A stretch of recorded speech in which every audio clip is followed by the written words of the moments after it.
question because it seems to some quite a difficult question to answer. Labour MPs, for example, Yvette Cooper and Annalise Dodds, who is the Shadow Minister for Women, made the headlines this week after struggling to define what a woman is, leading to the author, J.K. Rowling, to joke that the Labour Party would rename International Women's Day We Who Must Not Be Named Day. It's not the first time, of course, that the Labour Party has been asking itself this question. Last year, Keir Starmer said that claiming only women had cervixes was something that shouldn't be said. That was in response to MP Rosie Duffield's claim that there should be protected spaces for women that are not open to those who are biologically male. Very peculiar, if you ask me. Ellie Mae O'Hagan, your thoughts? Well, I don't think any of us really know what makes a woman. You know, we don't really know whether it's a case of biology or whether it's a case of what's going on in your brain or whether it's it's the environment that you live in.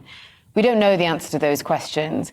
And I don't think it really matters that much, you know. So, for example, in this country, we didn't need to know why people are gay in order to say that introducing equal marriage was the right thing to do.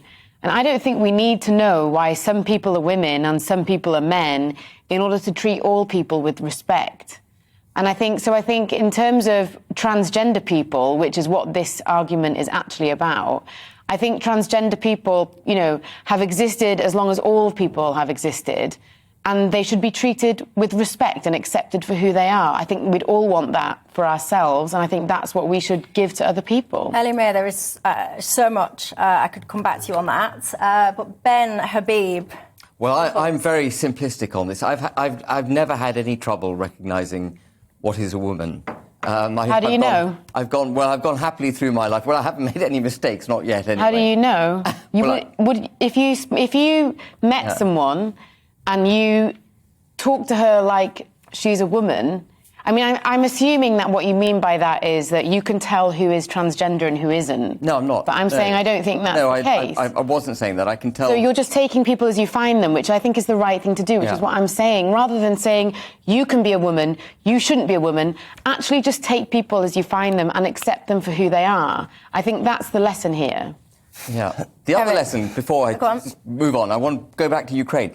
I hope that if Ukraine and what's going on there teaches us anything, is that we've got to stop this incessant internal navel-gazing in the West over subjects which actually don't have any bearing on the prosperity and lifestyle of 99.9% of the population.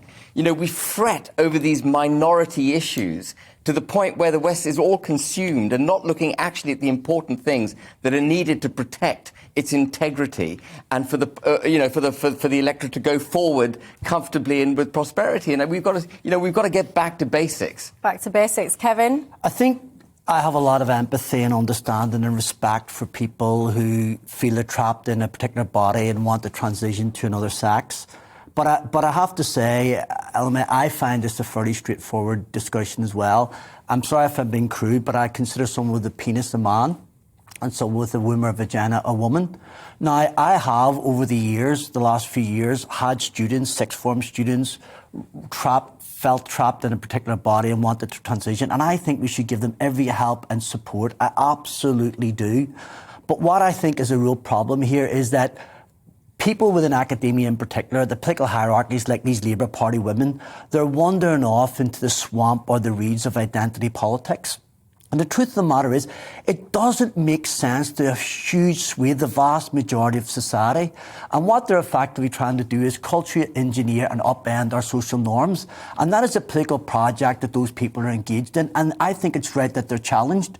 Now, by challenging those people in the Labour Party, like these women you mentioned, I'm very much on the side of J.K. Rowling, that doesn't mean that we don't have respect or afford dignity to those people who feel trapped in a particular body and want to transition.